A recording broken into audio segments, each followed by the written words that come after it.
Hello मेरे प्यारे दोस्तों, तो आपका स्वागत है आपके अपने यूट्यूब चैनल लेट्स रूल में।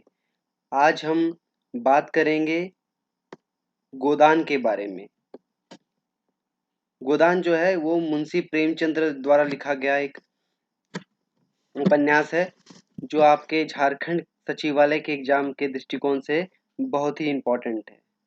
अगर आप हिंदी का सिलेबस देखें, जिसमें टोटल 100 क्वेश्चन पूछे जाएंगे और जो टोटल 300 मार्क्स का एग्जाम होगा, वो एग्जाम के दृष्टिकोण से बहुत इम्पोर्टेंट है। वैसे अभ्यर्थी जो झारखंड सचिवालय के एग्जाम में हिंदी लेने की सोच रहे हैं, उनके लिए ये क्लास बहुत ही इम्पोर्टेंट हो जाता है। तो वीडियो में आगे बढ़ने से पहले हमारे चैनल को कीजिए सब्सक्राइब, ताकि आपको लेटेस्ट नोटिफिकेशन मिलता रहे और हम यहाँ पे आपके सारे हिंदी और अदर सब्जेक्ट से रिलेटेड सारे कोर्स की तैयारी कराएंगे, वो भी बिल्कुल फ्री में। तो आइए शुरू करते हैं हमारा ये टॉपिक गोदान। तो गोदान जो है वो मुंशी प्रेमचंद्र द्वारा लिखित है। सबसे पहला ये क्या आएगा कि गोदान जो है वो किसके द्वारा लिखित है? मुंशी प्रेमचंद्र द्वारा ये लिखित है। आइए शुरू करते हैं गोदान में। ये सबसे पहला भाग 1 है। इसमें टोटल 36 भाग है, जिसका आज हम भाग 1 देखेंगे। तो कहानी शुरू होती है होरी राम से। होरी राम ने 2 बैलों को सानी पानी देकर अपनी स्त्री धनिया से कहा, गोबर को उख गोड़ने भेज देना, मैं ना जाने कब लौटूं। जरा मेरी लाठी दे दे। धनिया दोनों हाथ गोबर से भरे थे, उपले हाथ पात कर आई थी। अब यहाँ पे क्या है, होरी राम की बात की गई। होरी राम के पास क्या है, 2 बैल हैं, जिसको 2 बैल को खाना पानी देकर वो कहीं जाने के लिए तैयार हो रहा होता है होरी राम। और उसकी पत्नी धनिया जो है वो तभी गोबर थाप रही थी। तो गोबर हाथ में भरा हुआ था, उपले थाप कर आई थी। बोली, अरे कुछ रस पानी पी लो। धनिया अपने पति होरी राम से क्या कहती है, कुछ रस पानी पी लो, ऐसी जल्दी क्या है। होरी राम अपनी झुर्रियों से भरे हुए माथे को सिकोड़ कर कहा, तुझे रस पानी की पड़ी है, मुझे यह चिंता है कि अबेर हो गई है तो मालिक से भेंट ना होगी। स्नान पूजा करने लगूंगा तो घंटे बीत जाएगा। इसी से तो कहती हूँ कुछ जलपान कर लो, आज ना जाओगे तो कौन सा हरज हो जाएगा, अभी तो परसों गए थे। तो कहानी शुरू होती है होरी राम से, जिसकी पत्नी धनिया है, जो गोबर थाप रही थी। होरी राम के पास 2 बैल है और होरी राम अपने मालिक के पास जाने के लिए धनिया से कहता है कि वो अपने मालिक के पास जा रहा है। कहानी आगे बढ़ते हैं। तू जो बात समझती है उसमें टांग क्यों अड़ाती है भाई, मेरी लाठी दे दे और अपना काम देख। यह इसी मिलते जुलते रहने का प्रसाद है कि अब तक जान बची हुई है, नहीं कहीं पता ना लगता कि किधर गए। गांव में इतने आदमी तो हैं, किस पर बेदखली नहीं आई, किस पर कुड़की नहीं आई। जब दूसरे के गांव पांव तले अपनी गर्दन दबी हुई है, तो उस पांव को सहलाने में ही कुशल है। तो ये कौन बोलता है? ये बोलता है होरी राम। होरी राम अपनी से पत्नी से क्या कहता है, धनिया से क्या कहता है कि वो अपने मालिक के पास जा रहा है, जिसके पास वो मिलने जा रहा है। और मिलने के लिए कहता है कि होरी राम जो उसके मालिक की वजह से अभी तक बचा हुआ है, नहीं तो कब का बेदखली हो गया होता। आगे धनिया कहती है, धनिया इतनी कुशल न थी। धनिया क्या थी, एक सीधी सादी गांव की गृहिणी थी। उसके विचार में था, हमने जमींदारी के खेत जोते हैं, वो भी अपना लगान ही लेगा, इसी खुशामद क्यों करें, उसके त्यों तलवे क्यों सहलाएं। तो धनिया अपने पति का विरोध करती है कि किसी का खुशामद क्यों करना। यद्यपि अपने विवाहित जीवन के इस 20 वर्ष, अभी तक धनिया अपने पति होरीराम के साथ कितने वर्षों तक, 20 वर्षों तक अच्छी तरह से अनुभव हो गई कि चाहे कितनी कतर ब्योत कर लो, कितना ही पेट तन काटो, चाहे एक कौड़ी की दांत से पकड़ो, मगर लगान का विवाक मुश्किल है, फिर भी वो हार नहीं मानती है। इस विषय पर स्त्री पुरुष के आए दिन संग्राम छिड़ा रहता है। उसकी 6 संतानों में से अब केवल 3 संतानें जिंदा हैं। तो होरीराम और धनिया जो है वो गांव के सीधे साधे ग्रामीण है, जिसके पास 2 बैल है। वो अपने मालिक के पास मिलने जाता है। टोटल धनिया के 6 संतानें थी, जिसमें से 3 संतानें मर गई और केवल 3 संतानें ही जीवित हैं, जिसमें से 2 लड़कियां सोना और रूपा हैं और 12 जो 12 और 8 साल की हैं, और एक जो लड़का गोबर कोई 16 साल का है। होरीराम की 3 संतान बची हुई है। पहला गोबर, दूसरा 2 लड़कियां सोना और रूपा। 3 लड़के बचपन में ही मर गए थे। उसका मन आज भी कहता है कि अगर उनकी दवाइयां होती तो वो बच जाते। वह एक धेले की दवा भी ना मांग सकी।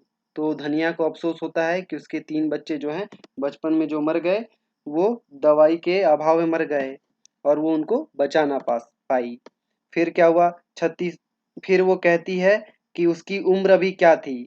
धनिया की जो उम्र है वो भी क्या है, अभी 36 साल की है। उसके बारे बाल पक गए थे, चेहरे पर झुर्रियां पड़ गई थी, सारी देह ढल गई थी। वह सुंदर गेहुआ रंग सांवला हो गया था और आंखें से भी कम सूझने लगा था। पेट की चिंता ही के कारण तो कभी तो जीवन का सुख न मिला। इस चिरस्थायी जीवनात से उसके आत्मसम्मान में उदासीनता का रूप दे गया था। जिस गृहस्थी में पेट की रोटियां भी ना मिली, उसे इतनी खुशामद क्यों? इस परिस्थिति में उसका मन बार-बार विद्रोह किया करता था और 2-4 चुकड़ियाँ खा लेने पर ही उसे यथार्थ का ज्ञान होता था। इस प्रकार क्या हुआ, धनिया कहती हैं कि उसका बचपन में ही उसकी 3 संतानें मर गई थी और अभी केवल 3 संतानें ही जीवित है, जिसमें गोबरा है, सोना और रूपा है। उनकी ये 3 संतानें जीवित हैं। फिर वो अपने वर्तमान स्थिति पर अफ़सोस करती है और उसे लगता है कि उसकी जो वो 36 साल की जो अभी तक हो चुकी है, उसका अभी अभी से बाल पक गया है और झुर्रियाँ आ गई है। फिर क्या करती है धनिया क्या करती है, अपने पति होरीराम की सारी लाठी, मिर्जई, जूते, पगड़ी और तंबाकू का बटुआ लाकर उसके सामने रख देती है। होरी ने उसकी और आंखें तरते हुए कहा, क्या ससुराल जाना है जो पांचों पोशाक लाई है? ससुराल में भी तो कोई जवान साली सलहज नहीं बैठी जिसे दिखाने जाऊं। जब क्या होता है, धनिया होरीराम के लिए कपड़ा और तंबाकू और जूता लाती है तो होरीराम कहता है कि ये मेरे को क्या ससुराल जाना है जो तुमने इतनी सारी पोशाकें ले आई है, और ससुराल में क्या साली वेट कर रही है? फिर आगे होरीराम उनके गहरे सांवले पिचके हुए चेहरे पर मुस्कुराहट की मुद्रता झलक पड़ती है। धनिया ने लजाते हुए कहा, ऐसे ही बड़े सलीजीले जवान हो कि साली सहेजे तुम्हें देखकर रिझ जाएंगी। होरी ने फटी हुई मिराज को बड़ी सावधानी से करके खाट पर रखते हुए कहा, तो क्या तू समझेगी मैं बूढ़ा हो गया हूँ? अभी तो 40 भी नहीं हुए। मर्द साठे पर पाठे होते हैं।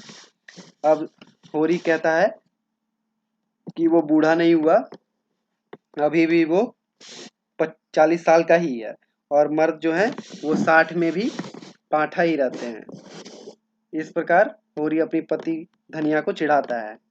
फिर आगे क्या होता है, आगे होरी राम धनिया से कहता है, जाकर शीशे में मुंह देख। धनिया कहती है होरी राम से, जाकर शीशे में अपना मुंह देख लो। तुम जैसा मर्द साठे पर पाठे नहीं होते। दूध घी की अंजन तक को मिलता नहीं, पाठे होगे। और वो उसे चढ़ाते हुए कहती है कि दूध घी तो मिलता भी नहीं है और तुम चले पाठा होने। तुम्हारी दशा देख कर तो मैं भी सूख जाती हूँ। भगवान, यह बुढ़ापा कैसे कटेगा? किसके द्वार पर भीख मांगेगी? फिर धनिया अफसोस करने लगती है और कहती है कि बुढ़ापा कैसे कटेगा और किसके द्वार पे भीख मांगना पड़ेगा। होरी की वह क्षणिक मृदुता यथार्थ की इस आंच में झुलस गई। लकड़ी संभालता हुआ बोला, साठे तक पहुंचने की नौबत ना आएगी धनिया, इससे पहले ही चल बसेंगे। तो होरी को फिर से क्या होता है, उसके मुस्कान की जो है वो चिंता में बदल जाती है और वो धनिया से कहता है कि हम लोग 60 से पहले ही ऊपर चले जाएंगे। फिर धनिया कहती है, धनिया ने तिरस्कार किया और कहा, अच्छा रहने दो, मत अशुभ मुंह से निकालो। तुमसे कोई अच्छी बात भी कहे तो लगते हो कोसने। होरी कंधे पर लाठी रखकर घर से निकलता है तो धनिया द्वार पर खड़ी देखती रहती है। उसके इस निराशा भरे शब्दों से धनिया के चोट खाए हृदय में आतंकमय कंपन सा डल दिया था। वह जैसे अपने नारित्व के संपूर्ण तप और व्रत से अपनी पति को अभयदान दे रही थी। उसके अंतकरण में जैसे आशीर्वादों का व्यू सा निकलकर होरी के अंदर छिपाए लेता है। विपन्नता की इस तरह अथाह सागर में सोहाग की वह तृण था जिसे पकड़ते हुए सागर को पार कर रही थी। इस असंगत शब्दों में यथार्थ से निकट होने पर भी मानो झटका देकर उसके हाथ से तिनके का सहारा छीन लेना चाहा। बल्कि यथार्थ के निकट होने के कारण ही उसमें इतनी वेदना शक्ति आई थी। कान्हा कहने के काने जो दुखता होता है, वह दो आंखों वाला आदमी हो सकता है। इस प्रकार फिर से क्या होता है, जब धनिया अपने पति होरीराम को लाठी लेकर जाते हुए देखती है तो फिर से अपनी चिंता में पड़ जाती है कि कैसा उसकी गरीबी दूर होगी, कैसे उसको कष्ट सहने पड़े हैं और कैसा उसका कष्ट का निवारण होगा। अब बात करते हैं होरीराम। होरीराम जो अपने घर से निकल पड़ा है, तो होरीराम कदम कदम बढ़ाए चला जाता है। पगडंडी के दोनों ओर ऊख के पौधे पर लहराती हुई हरियाली देखकर उसने मन में कहा, भगवान कहीं गौ से बरखा कर दे और डांडी भी सूखते से रहे तो एक गाय जरूर लेगा। तो होरीराम को क्या होता है, मन में लालसा होती है, गाय लेने की मन में लालसा होती है। होरीराम के पास 2 ही बैल था, अब उसे गाय लेने की लालसा होती है। फिर वो आगे सोचता है, देसी गाय तो ना दूध दे ना उसके बच्चे ही किसी काम के हुए, बहुत हुआ तेली के कोल्हू में चले, नहीं वह परछाई गाय लेगा। इस प्रकार वो यह क्या क्या सोचता है कि वह देसी गाय ना लेके परछाई गाय लेगा, उसकी खूब सेवा करेगा, कुछ नहीं तो 4-5 सेर दूध तो होगा। गोबर दूध के लिए तरस कर रह जाता है, इस उम्र में क्या खाए पिए तो कब खाएगा। फिर वो सोचता है कि वो परछाई गाय लेगा और क्या करेगा, उससे 4-5 सेर दूध निकालेगा और दूध पिएगा। और वो मनी मोहन से सोचता है कि अब नहीं तो कब, साल भर भी दूध पी ले तो उसे देखने लायक हो जाएंगे, बछवे भी अच्छे बैल निकलेंगे, 200 से कम की गोई ना होगी, फिर गौ से ही द्वार की शोभा है, सवेरे सवेरे गौ के दर्शन हो जाएंगे तो क्या कहना, ना जाने यह साध पूरी होगी कब वह शुभ दिन आएगा। इस प्रकार होरीराम जो अपने घर से निकलता है तब वो मनी मन सोचता है कि इस बार वो क्या करेगा, देसी गाय ना लेके बरछी गाय लेगा जो 4-5 सेर दूध देगी और वो दूध पीकर अच्छा दिखेगा, और फिर उससे जो बेल होगा उसे बेचेगा और पैसे कमाएगा। फिर वो सोचता है, एक गृहस्थ की भांति होरी के मन में गौ की लालसा चिरकाल से संचित चली आती है, यही उसके जीवन का सबसे बड़ा स्वप्न था, सबसे बड़ी साध थी। बैंक के सूद से चयन करने या जमीन खरीदने या महल बनाने की विशाल आकांक्षाएं उनके नन्हे से हृदय में कैसे समाती। इस प्रकार क्या था, होरीराम जो था एक गरीब किसान था, तो उसकी ज्यादा लालसा नहीं थी, उसकी एक ही लालसा थी, वो लालसा क्या थी, गौ की लालसा थी। उसे ना जमीन खरीदने की लालसा थी ना महल बनाने की, क्योंकि वो गरीब था और उससे कोई विशाल आकांक्षाएं ना थी। फिर वो जेठ का, अब मौसम की बात होती है कि उसमें कैसा, जेठ का सूर्य आमों के चुनमुनाहट से निकलकर आकाश पर छाई लालिमा को अपने रज प्रताप से तेज प्रदान करता हुआ ऊपर चढ़ रहा था। हवा में गर्मी आने लगी थी, दोनों और खेतों में काम करने वाले किसान देखकर राम राम कर रहे थे, सम्मान भाव से चिल्लम पीने का निमंत्रण देते थे, पर होरी को इतना अवकाश कहाँ था। उसके अंदर बैठी हुई सम्मान लालसा ऐसे आदर पाकर सूखे मूर्ख मुख पर गर्व की झलक पैदा कर रही थी। मालिकों से मिलते जुलते रहने ही का तो यह प्रसाद है कि उसका सब आदर करते हैं, नहीं उसे कौन पूछता। 5 बीघे के किसान की बिसात ही क्या, यह कम आदर नहीं कि 3-4 हल वाले महतो भी उसके सामने सर झुकाते हैं। अब क्या है, होरी जब जा रहा होता है अपने मालिक से मिलने के लिए, तो तभी क्या होता है, जो भी लोग गांव में खेतों में काम कर रहे थे उसे उसे राम राम कहते हैं और उसे किसा चिल्लम पीने का निमंत्रण देते हैं। फिर क्या करते हैं, फिर फिर उसे राम राम कहते हैं, आदर भी करते हैं। ऐसा ऐसा क्यों करते हैं, क्योंकि वो मालिक के पास मिलता जुलता रहता था। और होरी के पास कितने बीघा जमीन थी, तो ये 5 बीघे की जमीन थी। होरी के पास कितने बीघे की जमीन थी, 5 बीघे की जमीन। ये क्वेश्चन पूछा भी जा सकता है। अब आगे बढ़ते हैं। अब वह खेतों के बीच पगडंडी छोड़कर एक खलेटी में आ गया था, जहां बरसात में पानी भर जाने के कारण तरी रहती थी और जेठ में कुछ हरियाली नजर आती थी। आस-पास के गांवों की गौवें जहां चरने आया करती थी, उसमें यहाँ की हवा कुछ ताजगी और ठंडक थी। होरी ने 2-3 सांसें जोर से ली, उसके जी में आया कुछ देर यहीं बैठे, दिन भर लू लपटा मरना है।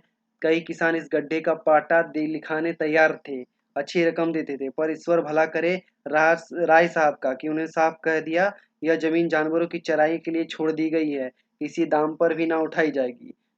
कोई कोई स्वार्थी जमींदार होता तो कहता गाय जाए भाड़ में, हमें रुपए मिलते हैं क्यों छोड़े। पर राय साहब अभी तक पुरानी मर्यादा निभाते आ रहे हैं, जो मालिक प्रजा का ना पाले वह कोई आदमी नहीं है।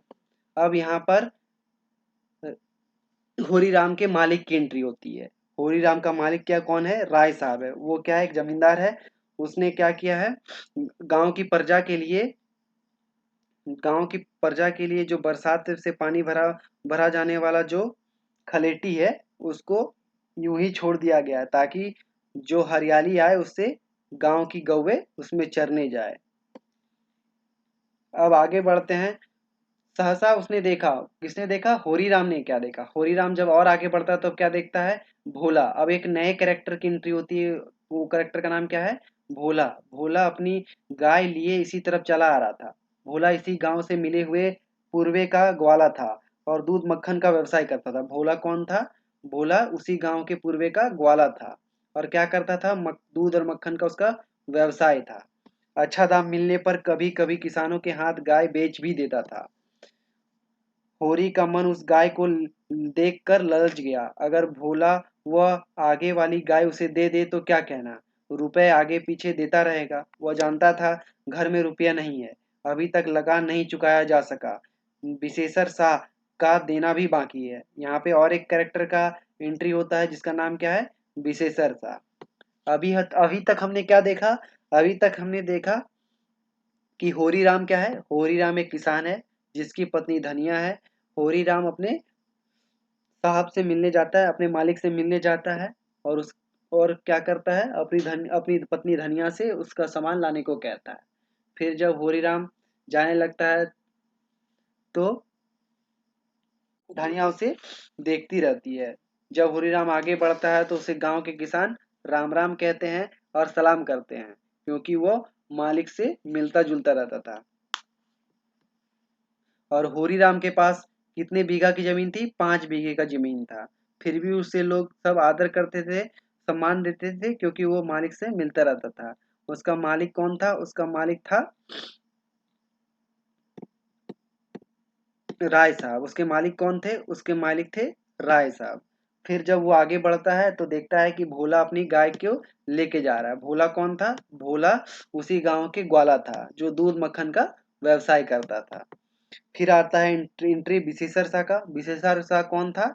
जिसे होरी राम को अपना लगान देना था। इस प्रकार सूद न चढ़ा, लेकिन दरिद्रता में जो प्रकार की और दूसरा देख होती है वह निर्जलता, जो ताकते गाली और मार की भयभीत नहीं होती, उसे प्रोत्साहित किया। बरसों से जो साध मन में आंदोलित कर रही थी उसे विचलित कर दिया। अभी क्या है, होरी राम जैसे ही भोला की गाय को देखता है तो उसके मन में जो लालसा थी गाय लेने की वो विचलित हो जाती है। भोला के समीप जाकर बोला, राम राम भोला भाई, कहो क्या रंग ढंग है, सुना आपकी मेले में नई गाय लाए हो। अब होरी राम क्या करता है? भोला से पूछता है उसका हाल चाल और उससे पूछता है कि कोई नई गाय लाए हो क्या। तो भोला ने रुखी से जवाब दिया। होरी के मन की बात उसने ताड़ ली थी। हाँ, 2 बछिए और 2 गाय लाया हुआ। तो उसको पता चल जाता है कि होरी राम क्या सोच रहा है। तो उसने क्या बोला? उसने बोला हाँ, 2 बछिए और 2 गाय लाए हैं। पहली वाली गायें सब सूख गई थी, बंधी और दूध ना पहुंचे तो गुजर कैसा। तो भोलाला बोलता है कि बंधा रहे और दूध ना दे तो काम कैसे चलेगा। होरी ने आगे वाली गाय के पुट्ठे पर हाथ रखा, कहा, दुधारू तो मालूम होती है, कितने में ली। तो होरी राम ने भोला के गाय के पीछे हाथ थपथपाया और क्या कहा कि ये तो दुधारू गाय लगती है, कितने में ली। भोला ने शान जमाई। भोला ने अहंकार से बोला, अब की बाजार तेज रहा महतो, इसे 80 रुपए लेन देना पड़ा। आंखें निकल गई। 30-30 रुपए दो कलेरों के दिए और 30 घाक रुपए का 8 सेर दूध मांगता है। बड़ी भारी कलेजा है तुम लोगों का भाई, फिर भी लाए भी तुम वह माल कहाँ? 10-5 गांव में तो किसी के पास नहीं मिली। तो होरीराम क्या करता है? भोला की बड़ाई करता है कि उसके जैसा ग्वाला पूरे गांव में 4-5 गांव में नहीं मिलेगा। भोला का नशा चढ़ने लगा। बोला, राय साहब इसके 100 रुपए देते थे, दोनों कलरों के 50-50 रुपए, लेकिन हमने ना दिया। भगवान ना चाहे तो 100 रुपए इसी बयान में पीट लूंगा। फिर क्या करता है? भोला अपनी व्यथा बताता है कि वो जो गाय है उसने राय साहब 100 रुपए देने को तैयार थे, फिर भी नहीं दिया। इसके आगे बढ़ता है। संदेश क्या है भाई, मालिक क्या खा के लेंगे, नजराने में मिल जाए तो भले ही ले लें। तो होरीराम क्या बोलता है कि मालिक अगर नजराने में मिलेगा तो ले लेंगे। यही तो तुम लोगों का गुर्दा है, अंजुलि भर रुपए तकदीर के भरोसे गिन लेते हो। यही चाहता है कि दर्शन करता रहो। धन्य है तुम्हारा जीवन की गौवें की इतनी सेवा करते हो। हाँ तो गाय का गोबर भी मैसर नहीं। गिरसत के घर में एक गाय भी ना हो तो कितनी लज्जा की बात है। साल के साल बीत जाते हैं, गोरस के दर्शन नहीं होते। घरवाली बार बार कहती है, भोला भैया से क्यों नहीं कहते। मैं कह देता हूँ कभी मिलेंगे तो कहूँगा। तुम्हारे स्वभाव से बड़ी प्रसन्न रहती है। कहती है, ऐसा मर्द नहीं देखा कि बातें करेंगे नीचे आंखें नहीं, आंखें करके कभी सिर नहीं उठाते। अभी फिर से क्या होता है, जो होरी राम है वो क्या करता है, भोला की प्रशंसा करता है कि उसके यहाँ पे जो गाय हैं वो बहुत ही अच्छी गाय हैं और उसके पास वो हमेशा गायों की सेवा करता रहता है। जबकि होरी राम के पास कोई भी गाय अभी तक नसीब नहीं हुई है। और फिर होरी राम कहता है कि वो उसकी घरवाली भोला की बहुत बड़ाई करती है कि भोला जो है बहुत ही अच्छा और सज्जन व्यक्ति है। वो ऐसा मर्द है जो किसी भी औरत को आंख उठाकर नहीं देखता। फिर भोला जो है उसका जोश जो ऊपर चढ़ जाता है, उसे भरपूर प्याले ना गहरा कर दिया और उसे और भी ऊंचा कर देता है। वो बोलता है, आदमी वही जो दूसरे की बहू बेटी को अपना बहू बेटी समझे, जो दुष्ट किसी महिला की ओर ताकि उसे गोली मार देना चाहिए। यह तुमने लाख रुपए की बात कही भाई। बस सज्जन वही जो दूसरे का आबरू समझे। जिस तरह मर्द के मर जाने से औरत अनाथ हो जाती है, उसी तरह औरत के मर जाने से आदमी के हाथ पांव टूट जाते हैं। मेरा तो घर उजड़ गया मातो, कोई एक लोटा पानी देने वाला नहीं। अब क्या होता है, अब भोला अपना दर्द सुनाता है। वो कहता है कि उसकी उसकी जो है वो क्या है, उसकी औरत पहले ही मर चुकी है और वो क्या हुआ है, अनाथ हो चुका है। उसका घर उजड़ गया है और उसे क्या होता है, कोई भी लोटा पानी देने वाला नहीं है। और भोला की वाइफ कैसे मरी, तो गत वर्ष भोला की स्त्री लू लगने से मर गई थी। यह होरी जानता था, लेकिन 50 बरस का खंखड़ भोला भीतर से इतना स्त्रीग्ध है वो जानता था। अभी क्या है, भोला की वाइफ तो मर गई, पर 50 वर्ष का जो भोला है अभी भी उसको स्त्री प्रेम है और उसको स्त्री की लालसा है। होरी को आसान मिल गया। होरी इसी का ताक कर रहा था। उसकी व्यवहारिक कृषक बुद्धि सजग हो गई। इतने में उसका दिमाग की घंटी बजी और क्या बोला उसने, होरी राम ने बोला, पुरानी मसल झूठी थोड़े है, बिना घरनी घर भूत का डेरा। उसने क्या बोला, बिना घर नहीं भूत का डेरा। उसका बिना घर घर गृहिणी रहे तो घर भूत का डेरा लगता है। कहीं सगाई क्यों नहीं ठीक कर लेते। ताक में हूँ महतो, पर कोई जल्दी फंसता नहीं। 150 खर्च करके भी तैयार हूँ, जैसी भगवान की इच्छा। अभी क्या होते है, भोला बोलता है कि हम तो पैसा देने के लिए रेडी हैं, पर हमको कोई मिल ही नहीं रही है। अब मैं फिराक में रहूंगा, भगवान चाहेंगे तो जल्दी घर बसाएंगे। ये वो कौन बोलता है, होरी राम बोलता है। बस यही समझ लो, उबर जाऊंगा भैया। घर में जाने को भगवान घर में खाने को भगवान ने बहुत कुछ दिया है। 4 पसेरी रोज दूध होता है, लेकिन किस काम का। मेरे ससुराल में एक महिला है। ये कौन बोलता है, हरिराम बोलता है कि उसके ससुराल में एक महिला, एक औरत है। 3-4 साल पहले जिसका आदमी उसे छोड़कर कलकत्ते चला गया था। बेचारी पिसाई करके गुजारा चला रही है। बाल बाल बच्चा भी नहीं है। देखने सुनने में भी अच्छी है, बस लक्ष्मी समझो। अब क्या करता है, होरीराम भोला के मन में एक उम्मीद की किरण जगा देता है। फिर भोला बोलता है, भोला का सिगड़ा हुआ चेहरा जैसे चिकन गया। आशा में किसी सुधा है। बोला, अब तुम्हारा ही आसरा है। महतो छुट्टी हो तो दोनों देख आए। वो महतो से क्या बोलता है, उसे देखने जाने के लिए बोलता है। मैं ठीक ठाक करके तुमसे कहूंगा, बस बहुत उतावली करने से काम बिगड़ जाता है। जब तुम्हारी इच्छा हो तो चलो, उतावली काहे की। इस खबरी पर मन ललचाया हो तो ले लो। अब क्या करता है, भोला अपनी गाय देने के लिए उसे रेडी हो जाता है। किसे, होरी राम को। गाय, क्योंकि वो उसने उसका शादी फिक्स करने का ट्राई कर रहा था या वो अपनी पड़ोस वाली मेहरा रिया से, इसलिए वो गाय देने के लिए रेडी रहता है। यह गाय मेरे मन की नहीं है दादा, मैं तुम्हें नुकसान नहीं पहुंचाना चाहता। अपना धर्म यह नहीं कि मित्रों का गला दबाए। जैसे इतने दिन बीते हैं वैसे बीत जाएंगे। फिर क्या करता है, होरीराम एक बार फिर से अपना चाल खेलता है। वो क्या बोलता है, हमें गाय वाय नहीं चाहिए। फिर क्या बोलता है धनिये भोला, तुम तो ऐसी बातें कर रहे हो होरी, जैसे तुम दो हैं। तुम गाय ले जाओ, दाम जो चाहे देना। जैसे मेरे घर रही वैसे तुम्हारे घर रहेगी। 80 रुपये में ली थी, तुम 80 रुपये ही दे देना, जाओ।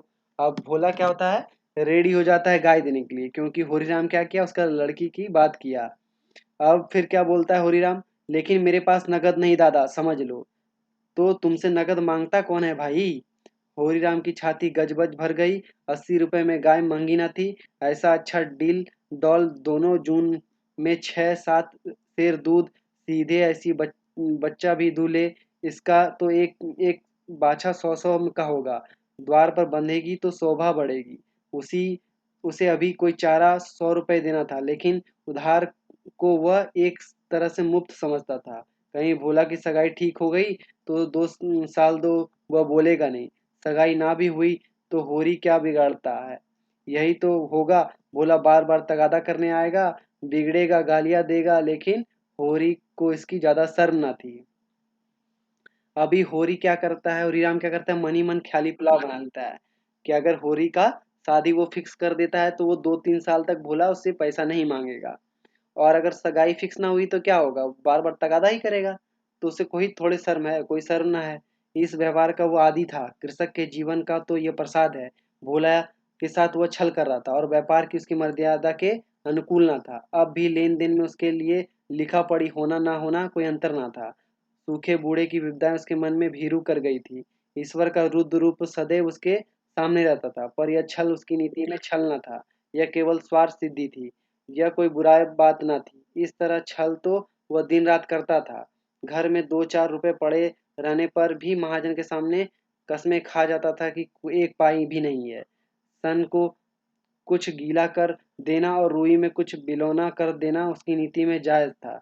यही तो केवल स्वार्थ न था, थोड़ा सा मनोरंजन भी था। बुढ़ापे का बूढ़भस हास्पद वस्तु है। ऐसे बूढ़ों से अगर कुछ ऐंठ भी लिया जाए तो कोई दोष पाप नहीं। अभी ये क्या करता है, वो मनी मन सोच लेता है कि ये कोई पाप नहीं है, ऐसा कर सकते हैं। फिर क्या आता है, भोला ने गाय की पगिया होरी के हाथ में दे दिया। भोला, अब क्या हुआ, जो गाय होरी ने पसंद की वो गाय भोला ने होरी के हाथ में दिया और कहा, क्या कहा, कहा ले जाओ महतो, तुम भी क्या याद रखोगे, ब्याहते ही 6 सेर दूध लेना। चल तो चलो, मैं तुम्हारे घर पहुंचा दूं, शायद तुम्हें अनजान समझकर कुछ रास्ता दिख करे। अब तुम सच कहता हूँ मालिक, 90 रुपए देते थे, पर उन्हें यहाँ गाँव की क्या कदर। मुझसे ले लो, किसी हकीम हुकुम को दे देते। हाकिमों को गौ की सेवाओं से मतलब, वह तो खून चूसना भर जानते हैं। जब तक दूध देती है रखते हैं, फिर किसी के हाथ बेच देते हैं, किसी के पल्ले पड़ती है कौन जाने। रुपए ही सब कुछ नहीं है भैया, कुछ अपना धर्म भी है। तुम्हारे घर से आराम से रहेगी। यह ना तो होगा कि तुम आप खास कर गौ भूखी खड़ी रहे, उसकी सेवा करोगे, प्यार करोगे, चुमकारोगे, गौ हमें आशीर्वाद देगी। तुम क्या कहूँ भैया, घर में चुगल भरी भी भूसा नहीं रहा। रुपए सब बाजार में निकल गए। सोचा था महाजन से कुछ लेकर भूसा ले लेंगे, लेकिन महाजन का पहला ही नहीं चुका। उसने इनकार कर दिया। इतने जानवरों को क्या खिलाएं, यही चिंता मारे डालती है। चुटकी चुटकी भर खिलाऊं तो मन भर रोज का खर्च है, भगवान ही पार लगाए। इस प्रकार क्या करता है, होरी राम को भोला अपनी गाय दे देता है और बोलता है कि आराम से खिलाओ पिलाओ और दूध दुहो इसका। फिर वो भोला होरी राम क्या करता है, अपना दुख बताता है कि कहाँ से खाना पीना का चारे का इंतजाम करेंगे। और मालिक के पास जा रहे थे, वहीं से कुछ पैसा लाके सोचा था। फिर क्या, होरी ने सहानुभूति सर में कहा, तुमसे हमें पहले क्यों नहीं कहा, हमने एक गाड़ी भूसा बेच दिया। अब होरीराम क्या बोलता है, होरीराम बोलता है कि उसके पास एक गाड़ी भूसा था जिसे उसने बेच दिया। अभी क्या है, भोला ने माथा ठोकर कहा, इसलिए नहीं कहा भैया कि सबने अपना दुख क्यों रो, बांटता कोई नहीं, हंसता सब है। जो गाय सूख गई उसका गम नहीं, पत्ती सत्ती खिलाकर जिला लूंगा, लेकिन अब ये तो रति बिना नहीं रह सकती। हो सके तो 10-20 रुपए भूसे के लिए दे दो। अभी क्या होता है, भोला 10-20 रुपए भूसे के लिए मांगता है। किसान पक्का स्वार्थी होता है, उसमें संदेह नहीं। उसकी गांठ से रिश्वत रिश्वत के पैसे बड़े मुश्किल से निकलते हैं। भाव ताव में वह चौकस होता है। ब्याज की एक एक पाई छुड़ाने के लिए वो महाजन की घंटी चिरौरी करता है। जब तक पक्का विश्वास न हो जाए वह किसी के फुसलावे में नहीं आता। किसान जो होता है वो इसमें किसान के बारे में कहा गया। किसान क्या होता है? पक्का स्वार्थी होता है, इसमें कोई संदेह नहीं। वृक्षों के फल लगते हैं वो जनता खाती है। खेती में अनाज होता है वो संसार के काम आता है। गाय के थन में दूध होता है वो खुद के पीने नहीं जाती, दूसरे ही पीते हैं। मेघों से वर्षा होती है, पृथ्वी तृप्त होती है। इस संगति में कुत्सित स्वार्थ के लिए कहाँ स्थान। होरी किसान था, किसी जले हुए घर में हाथ सेकना उसका सीख नहीं था। अभी यहाँ पे हो होरी के बारे में अच्छी अच्छी बातें की गई है। फिर क्या होता है? फिर भोला की संकट कथा सुनते ही उसके मनोवृत्ति बदल जाती है। जैसे ही वो भोला का दुख सुनता है उसका दिमाग घूम जाता है। पगिया को भोला के हाथ में लौटाता हुआ बोलता है, वो क्या करता है, जो हाथ में गाय की पगहा पकड़े रहता है उसे वापस भोला को लौटा देता है और कहता है, रुपए तो दादा मेरे पास नहीं है, हाँ थोड़ा सा भूचा बचा है वह तुम्हें दे दूंगा, चलो चलकर उठा लो। भूसे के लिए तुम गाय बेचोगे और मैं लूंगा, मेरे हाथ न कट जाएंगे। फिर भोला बोलता है, भोला ने आदर कंठ में कहा, तुम्हारे भैले भूसे भूखे ना मरेंगे, तुम्हारे पास भी ऐसा कौन सा बहुत सा भूसा रखा है। नहीं दादा, आपकी भूसा अच्छा हो गया था, मैंने तुम्हें नाहक भूसे की चर्चा की। तुम ना कहते तो पीछे से मालूम होता है तुम्हारे बड़े रंज होता कि तुमने इतना सारा गैर समझ लिया। अवसर पड़ने पर भाई भाई की मदद ना करेगा तो कैसे काम चलेगा। मुदा यह गाय तो लेते जाओ। फिर भोला क्या कहता है, हरिराम से क्या करता है, गाय तुम लेते जाओ। अभी नहीं दादा, फिर लूंगा। ये कौन कहता है? ये हरिराम कहता है। तो भूसा के दाम दूध में कटा लेना। ये कौन करता है? भोला कहता है। होरी ने दुखित स्वर में कहा, दाम कौड़ी की इसमें कोई बात नहीं दादा, 1-2 जून तुम्हारे घर खा लूंगा तो मुझसे दाम मांगोगे, लेकिन तुम्हारे बैल भूखे नहीं रहेंगे।